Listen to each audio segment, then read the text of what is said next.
आपका हार्दिक स्वागत है। पिछले वीडियो में हमने चालक के बारे में सारे पॉइंट पढ़े थे। बेटा आराम से पढ़ना, ये थ्योरी है। इलेक्ट्रॉनिक्स में सिर्फ और सिर्फ समझने का विषय है और मैंने आपको समझा रहा हूँ एक-एक पॉइंट लाइन सर, है ना? कनेक्ट करते चलना। सारी चीज़ें समझ में आ जाएगी, ठीक है?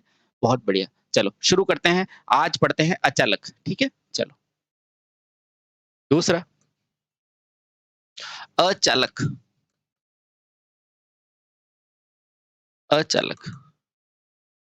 चलिए, बहुत बढ़िया। सबसे पहले देखो, चालकों में धारा प्रवाह करना आसान था कि नहीं था? था। तो बेटा इसमें क्या है? इसमें धारा प्रवाह करना या तो मुश्किल है या फिर संभव ही नहीं है। ठीक है? तो लिखना बेटा, जिन पदार्थों में विद्युत धारा को प्रवाहित नहीं किया जाता है या फिर बहुत कठिनाई से किया जाता है, उन्हें अचालक कहते हैं। तो लिखो बेटा, जिन पदार्थों में, जिन वैद्युतिक पदार्थों में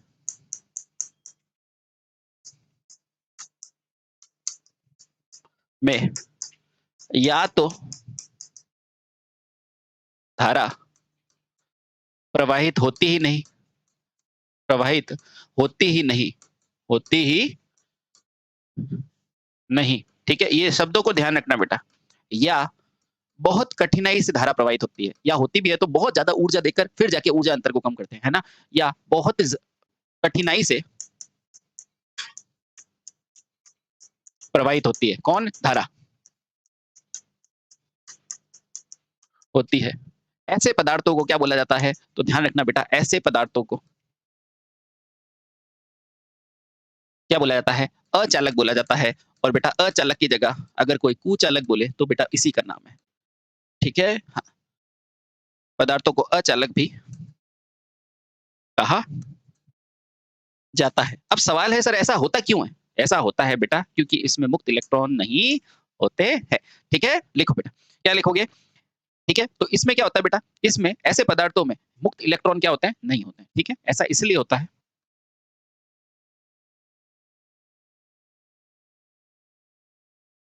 होता है क्योंकि इन पदार्थों में क्या नहीं होते बेटा? मुक्त इलेक्ट्रॉन नहीं होते हैं। मुक्त इलेक्ट्रॉन नहीं होते हैं। अब आपको सब पता चल रहा है ना बेटा आसानी से? यही पढ़ाई है। मुक्त इलेक्ट्रॉन नहीं होते हैं। अब जब मुक्त इलेक्ट्रॉन है ही नहीं तो बेटा धारा होगी कैसे प्रवाहित? ठीक है? अब बेटा इसको पूछा जाता है कि उसके उदाहरण कौन-कौन से हैं? तो बोलना जैसे कि रबड़, कागज, चीनी मिट्टी, ये सारे क्या है बेटा? उदाहरण हैं। इसके उदाहरण क्या है? जैसे कि आपका रबड़, है ना? और बेटा रबड़ के लिए बोला जाता है, रबड़ क्या है? एक आभासी ठोस है। या लिख देता हूँ, आपके कभी काम आएगा। रबड़ क्या है बेटा? आभासी ठोस है। ठोस तो है पर आभासी है ना? हाँ। रबड़ हुआ, कागज हुआ, उसके अलावा बेटा चीनी मिट्टी हुआ। चीनी मिट्टी, पोर्सिलेन जिससे इंसुलेटर बनाते हो ना वो, चीनी मिट्टी हुआ, है ना? तो बेटा ये सारे के सारे क्या है? ये सारे के सारे क्या है? आपके कुचालक है। चीनी मिट्टी वही पोर्सिलेन बेटा जिससे आप कुचालक बनाते हो, है ना? चल बहुत बढ़िया। समझ में आया? अब इनमें मुक्त इलेक्ट्रॉन होता क्यों नहीं है? क्योंकि देखो आपको पता है बेटा केमिस्ट्री में हम पढ़ते हैं कि अगर किसी के बाह्यतम कोश में 8 इलेक्ट्रॉन है, तो बेटा किस अवस्था में आ जाता है? अगर इसके पास 8 इलेक्ट्रॉन है, तो ना तो बेटा ये इलेक्ट्रॉन लेगा, ना इलेक्ट्रॉन क्या होगा बेटा? देगा। तो बेटा जब भी कोई परमाणु इलेक्ट्रॉन लेता भी नहीं है और इलेक्ट्रॉन देता भी नहीं है, तो बेटा इस अवस्था को क्या बोला जाता है? संतृप्त अवस्था। क्या बोला जाता है? संतृप्त अवस्था। ये वही अवस्था है जब बेटा इलेक्ट्रॉन जो होता है या पदार्थ जो होता है वो पंडित जी बन जाता है, एक प्रकार से क्या बन जाता है? साधु बन जाता है, जिसको पाप पुण्य से कोई लेना देना नहीं होता है, हानि लाभ से लेना देना नहीं होता है। तो बेटा क्या हुआ?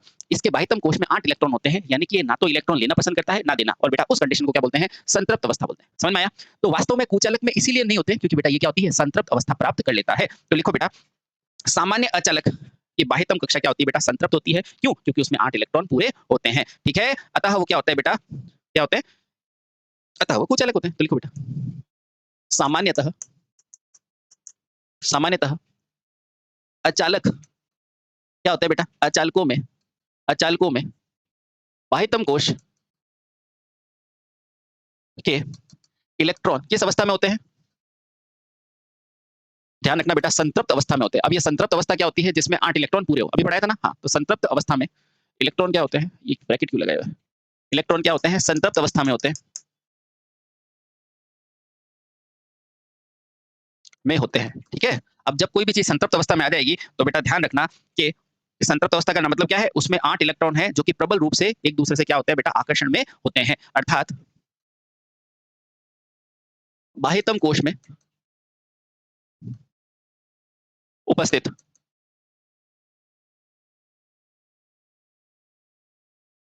उपस्थित सभी 8 इलेक्ट्रॉन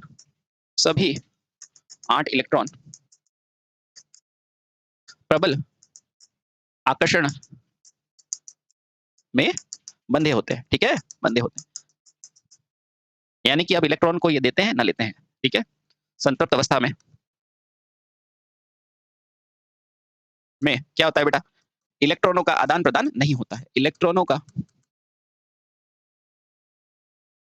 का आदान प्रदान क्या होता है बेटा, नहीं होता है, ठीक है। अब जब इलेक्ट्रॉनों का आदान प्रदान नहीं होगा तो बेटा धारा प्रवाह नहीं होगी, ठीक है। हाँ, और बेटा दूसरा कारण यह है कि इन पदार्थों में जो आपके संयोजी और बेटा जो आप कह सकते हो ना चालन बैंड, ठीक है, उनके मध्य का ऊर्जा अंतराल भी बहुत ज्यादा होता है। इसके अतिरिक्त अतः या लिख दो बेटा, अतः धारा प्रवाह भी नहीं होता, ठीक है। हाँ। इसके अतिरिक्त क्या लिखोगे बेटा, लिखना इसके अतिरिक्त इन पदार्थों में कौन से बैंड बेटा जहां इलेक्ट्रॉन होते हैं उसे क्या बोलते हैं, वैलेंस बैंड तथा कौन सा बैंड बेटा, कंडक्शन बैंड, यानी कि जिसको कहते हैं बेटा चालन बैंड। आप कंफ्यूज नहीं हो तो मैं लिख देता हूं यहाँ पे, ये वैलेंस होता है ना बेटा, उसी को क्या बोला जाता है, उसी को संयोजी बैंड बोला जाता है, ध्यान रखना। और जो आपका कंडक्शन बैंड होता है ना, कंडक्शन, और बेटा उसी को क्या बोला जाता है, चालन, है ना। हाँ, ये ध्यान रखना। इसके अतिरिक्त इन पदार्थों में वैलेंस बैंड, क्योंकि पढ़ाते समय बेटा क्या होता है कि जो फेवरेट वर्ड होता है ना वो निकल जाता है ना, इसलिए आप कंफ्यूज ना हो, ठीक है। चलो, इन पदार्थों में क्या होता है बेटा, वैलेंस बैंड तथा कंडक्शन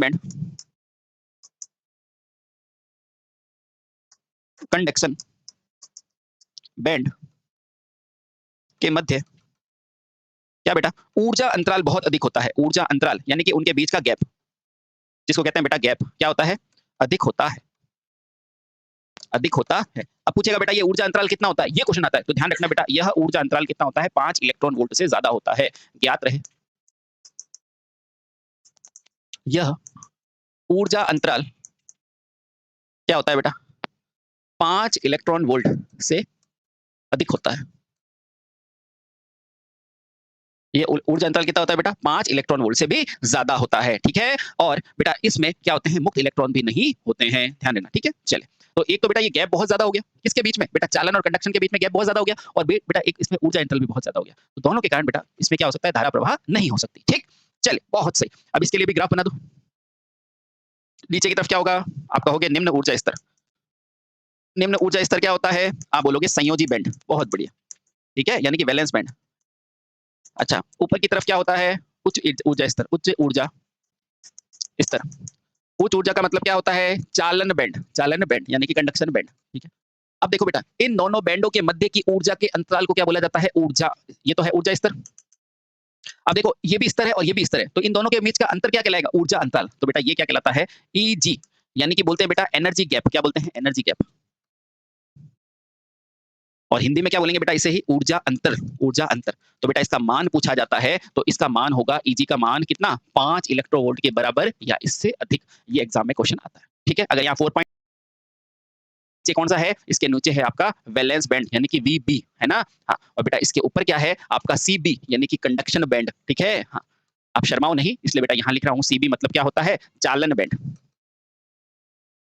और जब भी कोई चीज साइड में होती है ना वो समझाने के लिए लिखता हूं मैं, ध्यान है, ठीक है। हाँ, अब तो आपको पता है। बीबी क्या होता है बेटा, संयोजी बैंड, क्या होता है, संयोजी बैंड, ठीक है। और बेटा आपको पता है इन दोनों के बीच का अंतर क्या होता है, ऊर्जा अंतर, ठीक है। अब देखो अगर कोई पदार्थ है और बेटा इतना बड़ा ऊर्जा है तो यहाँ पर मैं कितना भी दे दूंगा एनर्जी, तो क्या वो टूट के ऊपर जा पाएगा, नहीं, तो बेटा इसीलिए वो कंडक्शन स्टेट पे नहीं आ पाता है, ठीक। चलिए बहुत बढ़िया, ठीक है। अब देखो बेटा क्योंकि ऊर्जा अंतराल अधिक है और वैलेंस बैंड, इसलिए बेटा वैलेंस बैंड के इलेक्ट्रॉन कंडक्शन बैंड में नहीं जा पाते हैं, ठीक है। और बेटा इससे क्या होता है, इससे धारा प्रवाह लगभग क्या होता है, नगण्य होता है, ध्यान रखना, ठीक है।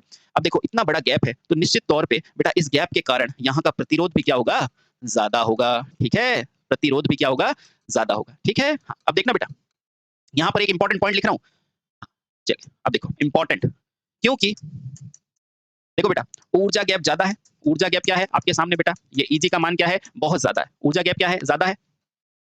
इससे क्या होगा, इससे ये पता चलता है कि बेटा इनके मध्य का प्रतिरोध ज्यादा है, ठीक है। इसका मतलब प्रतिरोध क्या है बेटा, प्रतिरोध आर, ये भी क्या है बेटा, ज्यादा है। अब सर प्रतिरोध ज्यादा होने से क्या होगा, प्रतिरोध ज्यादा होने से क्या होगा कि ये वीबी के इलेक्ट्रॉन सीबी में नहीं जा पाएंगे, अतः यहां से बेटा देखना, अतः यानी कि मैं कह सकता हूं वीबी के इलेक्ट्रॉन यानी कि संयोजी बैंड के इलेक्ट्रॉन किस में नहीं जा पाते, तो बेटा ये चालन बैंड में नहीं जा पाते।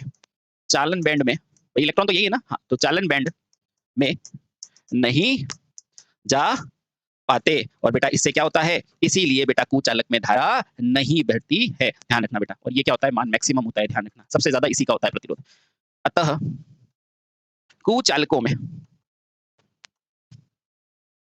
धारा प्रवाह क्या होती है बेटा, नहीं, और या फिर क्या लिख सकते हो, या नगण्य होती है, जिसका काउंटेबल नहीं होता, या नगण्य होती है। अब बेटा ऐसी कंडीशन आ जाए जहां पर आपको खूब सारी एनर्जी दे दे, 5 से भी ज्यादा एनर्जी दे दे, तब जाके बेटा क्या होता है, इसके अंदर थोड़े से इलेक्ट्रॉन जा पाते हैं, उसको कहते हैं नगण्य। इससे डिवाइस टूट जाता है लेकिन ये एनर्जी का फ्लो नहीं करा पाता है। समझ गए, समझ गए भाई, समझ गए। चलिए अगला पढ़ते हैं बेटा। आपने चालक को पढ़ा, आपने कुचालक को पढ़ा, ठीक है। अब जो इस इलेक्ट्रॉनिक्स की जान है उसमें हम चलते हैं, वो है अर्धचालक, ठीक है। चलिए अगला जो इंपॉर्टेंट है वो है अर्धचालक। सी क्या है बेटा आपका अर्धचालक, यानी कि आधे चालक। अर्धचालक सेमीकंडक्टर क्या होते हैं, ठीक है। आओ आराम से पढ़ो और सारी चीजों को समझो बेटा। अपने आप पीपीटी का रगड़ा नहीं है, सब चीजें लिखते हैं, जो लिखने वाली है वो सबको लिख के समझाएंगे, डोंट वरी, ठीक है। चलिए अब देखो बेटा, इसमें क्या लिखोगे, जिन पदार्थों का ऊर्जा स्तर चालक और कुचालकों के क्या होता है बेटा, मध्य में होता है। तो लिखना बेटा, जिन पदार्थों का ऊर्जा स्तर किसके मध्य होता है बेटा, चालक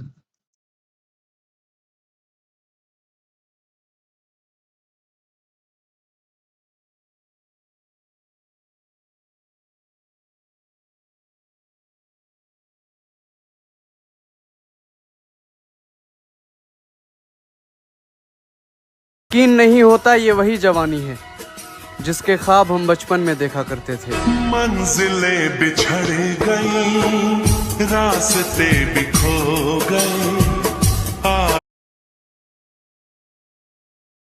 नहीं होता ये वही जवानी है जिसके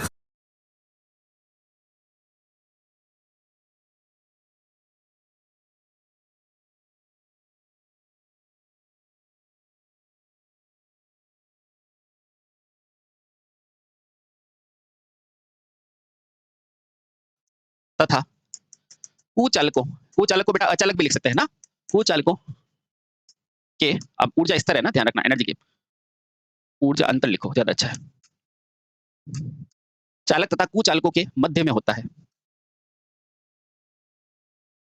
वे क्या कहलाते हैं बेटा, अर्धचालक कहलाते हैं। बोलो समझ में आया, जल्दी से देखो, ठीक है। अब बताओ ऐसा क्या खूबसूरती है कि बेटा ये चालक और कुचालक दोनों की तरह करते हैं, क्योंकि आपको पता है जब 8 होता है, जब सैचुरेशन, तो 8 का आधा क्या है 4, यानी कि ये 4 इलेक्ट्रॉन ले भी सकते हैं और 4 दे भी सकते हैं। समझ में आया, बिल्कुल आया। देखना बेटा 8 पे होता है संतृप्त, होता है कि नहीं, लेकिन इसके पास तो बेटा क्या है 4 ही है, इसका मतलब ये 4 इलेक्ट्रॉन लेने के लिए भी स्वतंत्र है और 4 इलेक्ट्रॉन देने के लिए भी स्वतंत्र है। बेटा यही गुण इसको क्या करता है, अर्धचालक बनाता है। यहाँ पर होता है संतृप्त और यहाँ पर क्या होता है, अर्धचालक, ठीक है, ध्यान रखना। तो क्या रहे अर्धचालक यानी कि आधे चालक के बाह्यतम कोश में बेटा क्या होता है, बाह्यतम कोश में कितने इलेक्ट्रॉन होते हैं, पूछा जाएगा। कोश में इलेक्ट्रॉन कितने होंगे, तो बेटा अच्छे से जवाब देना, इलेक्ट्रॉनों की संख्या कितनी होती है, तो कितनी होती है बेटा, 4 होती है। क्या सभी में 4 होती है, तो बेटा गर्व से बोलना सभी में 4 होती है, ठीक है। और बेटा इन्हीं 4 इलेक्ट्रॉनों के कारण अर्धचालक जो होता है वो चालक और कुचालक दोनों की तरह अलग अलग परिस्थिति में कार्य कर सकता है। कमरे के ताप पर चालक और कमरे के और परम शून्य ताप पर यानी कि बहुत कम ताप पे ये कुचालक, ठीक। चलिए बहुत सही, ठीक है। अतः अब हमें समझ में आ गया कि अर्धचालक में हम क्या करें बेटा, अर्धचालकों को अशुद्धि मिलाकर परिवर्तित करेंगे। देखो बेटा यहां से हमें समझ में आया कि 4 इलेक्ट्रॉन है, यानी कि हम 4 इलेक्ट्रॉन दे भी सकते हैं और 4 इलेक्ट्रॉन ले भी सकते हैं, ठीक है। अतः अतः अब हमें ज्ञात होता है कि अर्धचालकों में कुछ मात्रा में अशुद्धि मिलाकर इसे चालक या कुचालक बनाया जा सकता है ना। अतः इस ज्ञात होता है कि अर्धचालकों में क्या मिलाकर बेटा, अशुद्धि। क्यों, क्योंकि इसके पास 4 इलेक्ट्रॉन है, गौर से देखो, ठीक है। तो क्या ज्ञात होगा बेटा, अतः हमें ज्ञात हो जाएगा कि इसमें अशुद्धि मिलाकर इसके व्यवहार में परिवर्तन किया जा सकता है। अतः हमें ज्ञात होता है कि अर्धचालकों में कुछ अशुद्धि का मतलब ये नहीं है कंकड़ वगैरह नहीं, अशुद्धि का मतलब है पी और एन टाइप, बेटा चैप्टर आ रहा है ना। कुछ अशुद्धि को मिलाकर इसे इसके गुणों में क्या किया जा सकता है बेटा, गुणों में परिवर्तन किया जा सकता है, परिवर्तन किया जा सकता है। अब बताओ ऐसा क्यों? क्योंकि बेटा इसके बाह्यतम कोश में इलेक्ट्रॉन कितने हैं? 4। हमारे पास क्या गैप है बेटा? 4 इलेक्ट्रॉन ले भी सकते हैं, 4 दे भी सकते हैं। तो जैसे ही बेटा अशुद्धि मिलाओगे ना, तो बेटा ये क्या बनेगा? p और n प्रकार का बन सकता है। समझ में आया? बहुत आया, ठीक है। अतः हमें ज्ञात हो गया बेटा अर्धचालकों में कुछ अशुद्धि मिले। अब अशुद्धि आगे चल के p और n है, ध्यान रखना। इसके गुणों में परिवर्तित किया जा सकता है। आई होप बेटा यहाँ पर आपको सारी चीजें क्लियर है, ठीक है? ठीक है? देखो बेटा, और आपको ये भी पता है कि भैया परम शून्य ताप पर अर्धचालक में क्या होता है बेटा? कुचालक। और बेटा यहाँ से ध्यान रखना कि एक चीज और ध्यान रखो कि अगर ये कमरे के ताप पर होगा, कमरे के ताप पर ये क्वेश्चन पूछा जाता है, तो किसकी तरह कार्य करेगा? एक सुचालक की तरह, यानी कि सुचालक की तरह या चालक की तरह, है ना? सुचालक की तरह कार्य कर सकता है, कार्य करता है। और यही बेटा अगर आपको ये पूछेगा कि अगर ये कहां पर, ये तो कमरे पर है और ये क्या है? परम शून्य ताप पर। परम शून्य ताप, शायद ये मैंने लिखा है, चलो कोई दिक्कत नहीं। पर परम शून्य ताप, परम शून्य ताप पर बेटा ये क्या बनेगा? कुचालक, है ना? कुचालक की तरह, ठीक है? यानी कि दोनों की तरह ये कार्य कराया जा सकता है, ठीक है? अब सुनना, परम शून्य ताप क्या होता है? बहुत ज्यादा कम प्रतिरोध होता है। तो इसका मान पूछा जाता है, कितना होता है? वो होता है या तो 0 केल्विन, बेटा डिग्री मत लगाना क्योंकि केल्विन डिप्लोमा पास था, डिग्री नहीं था, ठीक है? और यहाँ फिर -273 डिग्री सेंटीग्रेड, ठीक? चलिए, और ये आया कहाँ से? देखो आपके पास एक संबंध होता है k बराबर डिग्री सेंटीग्रेड प्लस 273। अगर कहीं पे भी बेटा k का मान 0 है, तो यहाँ से आप डिग्री सेंटीग्रेड कैसे निकालोगे?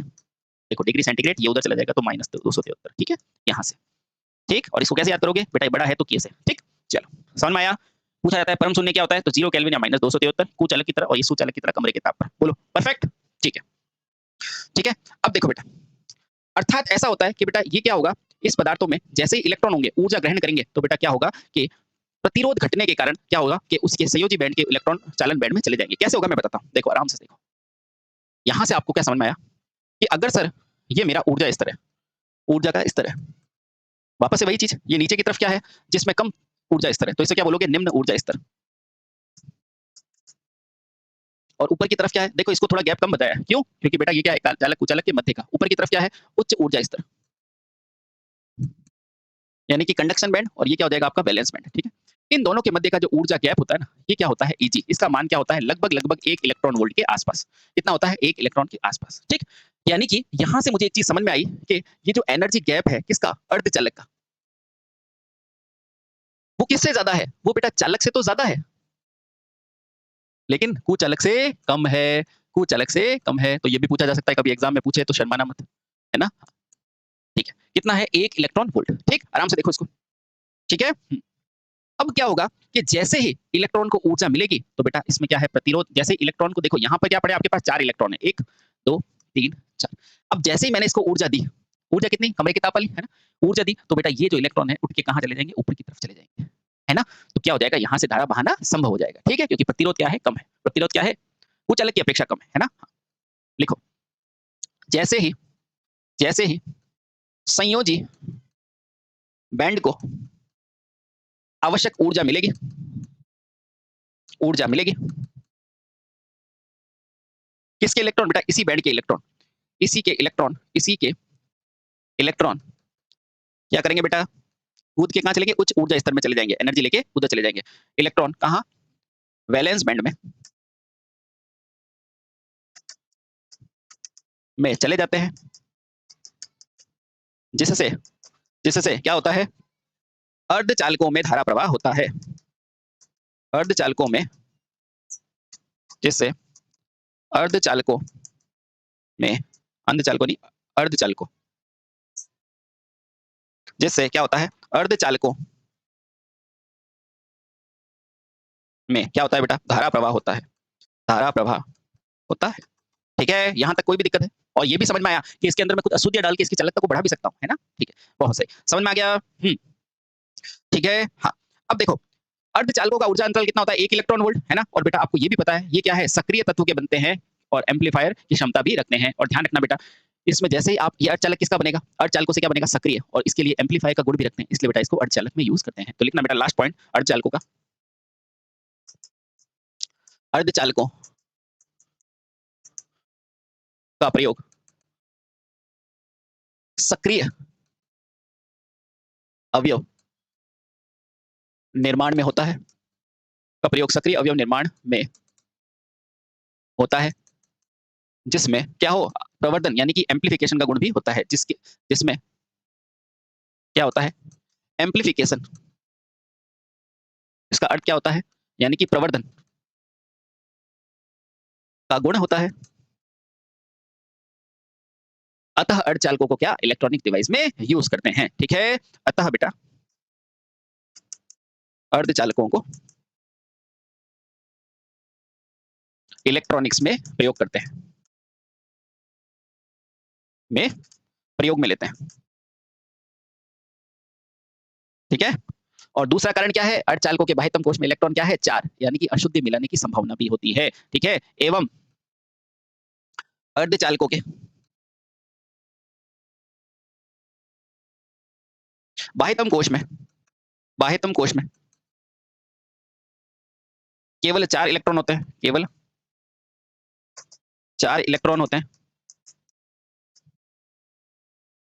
जिससे इसमें क्या होती है बेटा, अशुद्धि मिलाने की संभावना भी होती है। इसमें अशुद्धि मिलाने की संभावना भी होती है। ठीक है, चलिए अब चैप्टर के अंदर चलते हैं और बेटा अब पढ़ेंगे हम अर्धचालकों के प्रकार। ठीक है, क्यों, क्योंकि अर्धचालक में बेटा बाह्यतम कोश में कितने इलेक्ट्रॉन है, तो आप कहेंगे बेटा अर्धचालक के बाह्यतम कोश में इलेक्ट्रॉन कितने हैं 4 है, इसलिए इसमें आसानी से अशुद्धि मिलाई जा सकती है। ठीक है, अब पढ़ते हैं बेटा अर्धचालकों के प्रकार, यहां से अपना चैप्टर और ज्यादा अंदर जाएगा। ठीक है, चलिए बेटा अब पढ़ते हैं अर्धचालकों के प्रकार। अर्धचालकों के प्रकार, छोटी छोटी चीजें क्लियर करो बेटा, आपके आईटीआई के अंदर ये महत्वपूर्ण है ना, बड़ी चीजें तो सब कर लेते हैं। ठीक है, चलो अर्धचालकों के प्रकार कौन कौन से, तो ध्यान रखना बेटा, यह मुख्यतः 2 प्रकार की होती है अशुद्धियां, तो ये भी 2 प्रकार के हो गए, तो यह 2 प्रकार का होता है। ठीक है, चलिए पहला कौन सा होगा, इंट्रिंसिक, और दूसरा होगा एक्सट्रिंसिक। इंट्रिंसिक यानी कि शुद्ध, सब बताऊंगा मैं, एक्सट्रिंसिक यानी कि अशुद्ध। पहला क्या होगा, इंट्रिंसिक सेमीकंडक्टर, अब ये भी नाम इंग्लिश में इसलिए इसको सेमीकंडक्टर लिखा है। ठीक है, कोई दिक्कत नहीं। और दूसरा होगा एक्सट्रिंसिक, जिसमें बाहर से अशुद्धि मिलाओगे, वो एक्सट्रिंसिक सेमी कंडक्टर। बोलो, इंट्रिंसिक और एक्सट्रिंसिक सेमी कंडक्टर। ठीक है, अब एक एक करके बेटा इस चीजों को पढ़ेंगे। ठीक है, और आपके सारे के सारे जो भी थ्योरेटिकल क्वेश्चन है वो कंप्लीट हो जाएंगे। ठीक है, चलिए तो पहला पढ़ते हैं बेटा, ये इंट्रिंसिक सेमीकंडक्टर क्या होता है। ठीक है, फिर पढ़ेंगे एक्सट्रिंसिक, कुछ नहीं बेटा, जो शुद्ध होगा वो इंट्रिंसिक, और जो उसमें कुछ अशुद्धि मिलाएंगे तो एक्सट्रिंसिक। ठीक, आ जाओ पहला इंट्रिंसिक सेमी कंडक्टर क्या होता है। सारे के सारे बेटा एग्जाम ओरिएंटेड पॉइंट लिखूंगा, डोंट वरी। ठीक है, और मतलब भी बताऊं, क्योंकि मतलब जानना बहुत इंपॉर्टेंट है, ऐसा क्यों। ठीक, चलिए बेटा, ये अर्धचालकों की बेटा शुद्ध प्रकृति होती है, इसलिए इसे शुद्ध अर्धचालक भी कहा जाता है। ठीक है, लिखो बेटा इंट्रिंसिक, इसे शुद्ध अर्धचालक भी कहा जाता है। शुद्ध अर्धचालक से शुद्ध यानी कि प्योर अर्धचालक भी कहा जाता है। अब शुद्ध यानी कि प्योर अर्धचालक भी का मतलब अब समझने की जरूरत नहीं, शुद्ध यानी कि जो प्रकृति में है यूं क्यों। ठीक है, इसे शुद्ध या प्योर अर्धचालक भी कहा जाता है। ठीक है, चलिए बोलो, इसको समझने की जरूरत है, बिल्कुल नहीं। ये क्या होता है बेटा, प्योर होते हैं जो प्रकृति में शुद्ध अवस्था में मिलते हैं। ठीक है, अब देखो इस अवस्था में यदि अर्धचालक में विद्युत धारा प्रवाह करोगे तो बेटा क्या होगी, उच्च प्रतिरोध देगा। क्यों, क्योंकि बेटा इसके अंदर क्या है, अशुद्धियां नहीं है, तो बेटा ये क्या करेगा, ज्यादा प्रतिरोध देगा। अशुद्धि मिलाने से उसमें इलेक्ट्रॉन आ जाएगा और बेटा वो प्रतिरोध कम देने लग जाएगा, ये बात है। तो लिखना बेटा, क्योंकि इसमें किसी प्रकार की अशुद्धि नहीं है, अतः ऐसे अर्धचालकों में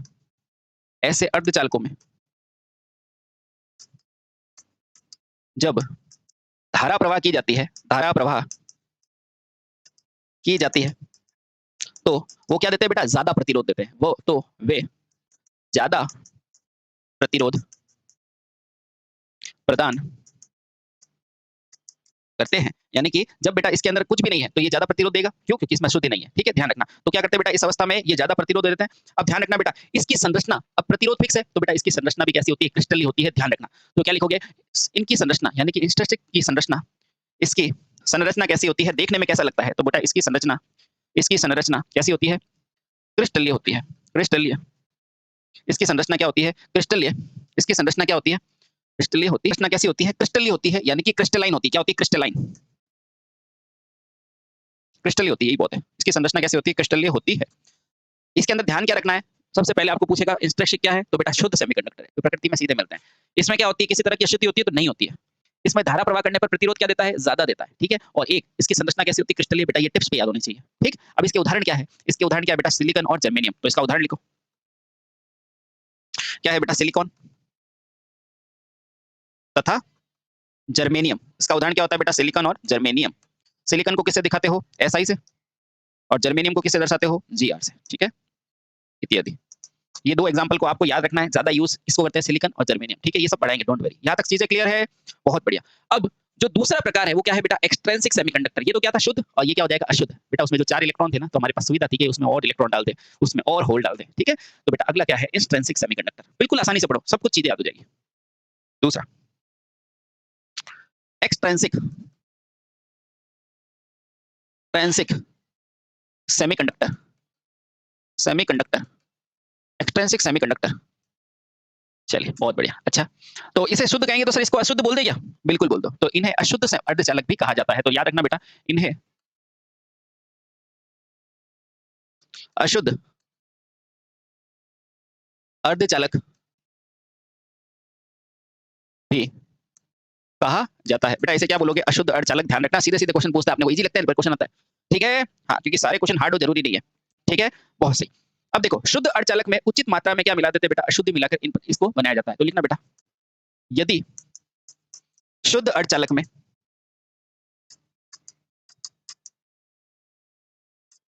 उचित मात्रा में, उचित यानी कि ऐसा नहीं ज्यादा है ना, नॉर्मल, उचित मात्रा में, वो मात्रा ही बताएंगे, डोंट वरी। उचित मात्रा में अशुद्धि मिला दी जाए, अशुद्धि मिला दी जाए, तो यदि शुद्ध अर्धचालक में उचित मात्रा में अशुद्धि मिलाई जाए तो बेटा क्या बनता है, तो अशुद्ध अर्धचालक बनता है। समझ में आ रहा है, बहुत आसान है बेटा। वो तो क्या हम इधर पढ़ते हैं ना, चीजें समझ में नहीं आती, बाकी चीजें बहुत आसान है, ठीक है। चलिए बहुत बढ़िया।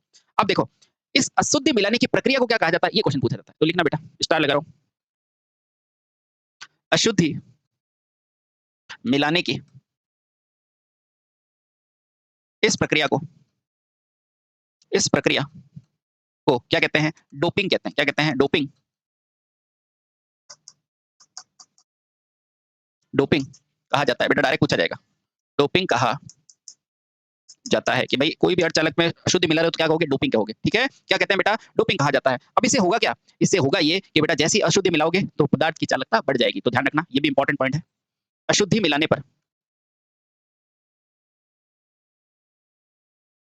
क्या होता है, अशुद्धि मिलाने पर अर्धचालक की चालकता बढ़ जाती है। और यही तो हम चाहते हैं कि ताकि ज्यादा से ज्यादा काम करे, अर्धचालक की चालकता बढ़ जाती है, बढ़ जाती है। डोपिंग मिलाने पे क्या होगा बेटा, अर्धचालक की चालकता बढ़ जाएगी। क्यों, क्योंकि प्रतिरोध कम हो जाएगा, क्योंकि प्रतिरोध कम हो जाता है। ये वही प्रतिरोध है बेटा जो आपके ये होता है ना, वैलेंस और कंडक्शन के बीच में होता है, वो कम हो जाता है, ठीक। चलिए आराम से इसको एक बार देख लो, ठीक है। अब सर आपको ऐसी क्या जरूरत पड़ी कि आपने इसको डोपिंग को मिलाया, चालकता बढ़ाने की जरूरत कहां पड़ी, सोचो, जल्दी बताओ। ठीक है, देखो बेटा मैं बताता हूं, वास्तव में हुआ क्या कि जैसे ही आपने, वास्तव में जैसे ही अशुद्धि मिलाते हैं तो क्या होता है बेटा, अब जैसे ही अशुद्धि मिलाई तो क्या होगा, जल्दी से देखो, जैसे ही अशुद्धि मिलाई तो बेटा इस पदार्थ का ताप क्या हो जाएगा, बढ़ जाएगा। तो अर्धचालक का, भाई अशुद्धि है तो तापमान बढ़ाएगी, है ना। तो अर्धचालक का तापमान क्या होता है बेटा, बढ़ जाता है, ठीक है। और इसी तापमान के बढ़ने के कारण अर्धचालक होता क्या है, एनटीसी, नकारात्मक ताप गुणांक। याद आया, बिल्कुल। और हम जानते हैं कि अर्धचालक का बेटा ताप गुणांक कैसा होता है, अर्धचालक का ताप गुणांक कैसा होता है, ऋणात्मक। ताप गुणांक क्या होता है, ऋणात्मक होता है कि नहीं होता है, ऋणात्मक होता है। अब क्या होगा कि जैसे ही आपका ताप बढ़ेगा, भाई आपने अशुद्धि मिलाई, आपने क्या किया बेटा, अशुद्धि मिलाई, है ना। और अशुद्धि मिलाने पर क्या हुआ बेटा, पदार्थ का ताप बढ़ गया, पदार्थ का तापमान क्या हुआ, बढ़ा। और बेटा जैसे ही पदार्थ का तापमान बढ़ा तो प्रतिरोध क्या हो गया, घट गया। क्यों, क्योंकि एनटीसी है ना। तो आपका पदार्थ का प्रतिरोध क्या हुआ, घटा। और जैसे ही प्रतिरोध घटा तो चालकता बढ़ गई, है ना, बढ़ी कि नहीं, बढ़ी, ठीक है। अतः स्पष्ट होता है कि कि डोपिंग मिलाने से चालकता बढ़ती है, यानी कि डोपिंग प्रक्रिया द्वारा चालकता बढ़ती है तथा क्या होता है बेटा, धारा प्रवाह आसान हो जाता है, धारा प्रवाह आसान हो जाता है। ठीक है, तो ये है बेटा कारण आपके डोपिंग करने का। ठीक है, हाँ। अब देखो बेटा, इसी डोपिंग के आधार पर वापस से बेटा जो एक्सट्रिंसिक सेमीकंडक्टर है उन्हें दो भागों में बांटा जाता है। यहाँ तक चीजें सब क्लियर है ना कि डोपिंग क्या होती है, अशुद्धि मिलाएंगे, चालकता बढ़ाएंगे वगैरह वगैरह। ठीक है, अब लिखो बेटा, इसी डोपिंग के आधार पर डोपिंग के यानी कि अशुद्धि मिलाने के डोपिंग के आधार पर एक क्वेश्चन पूछते हैं बेटा, एक्सट्रिंसिक सेमीकंडक्टर को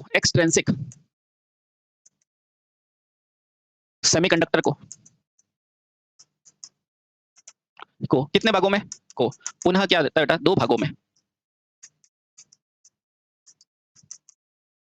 बांटते बढ़ते हैं कि नहीं, बांटते हैं। तो पहला कौन सा हो जाएगा बेटा, पी टाइप और एन टाइप। अभी पढ़ लेंगे, डोंट वरी, सब आसान है। पहला क्या हो जाएगा, पी टाइप, पी प्रकार, और दूसरा क्या होता है, एन प्रकार। अभी सारी चीजें समझ में आ जाएगी, जिसने कभी नहीं पढ़ा है बेटा उसको भी समझ में आ जाएगी, और जिसको पढ़ा हुआ है तो बेटा वो अपना रिवीजन कर ले, कोई दिक्कत नहीं। पी प्रकार और एन प्रकार है ना, और इसके आगे क्या लगा दो, अर्धचालक अर्धचालक।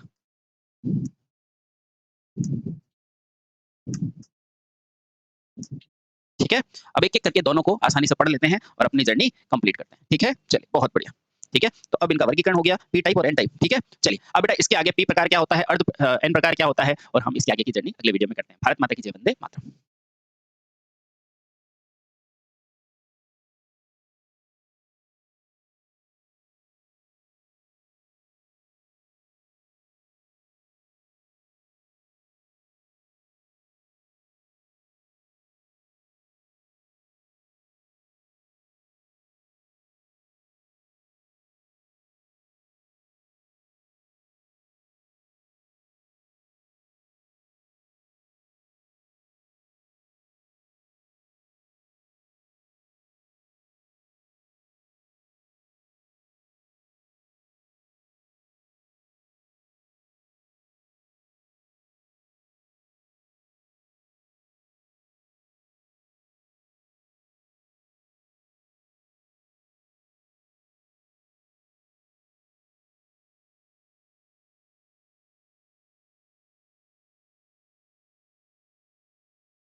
दोस्तों नमस्कार, ग्रेट कॉन्सेप्ट के इस ई प्लेटफॉर्म पे आप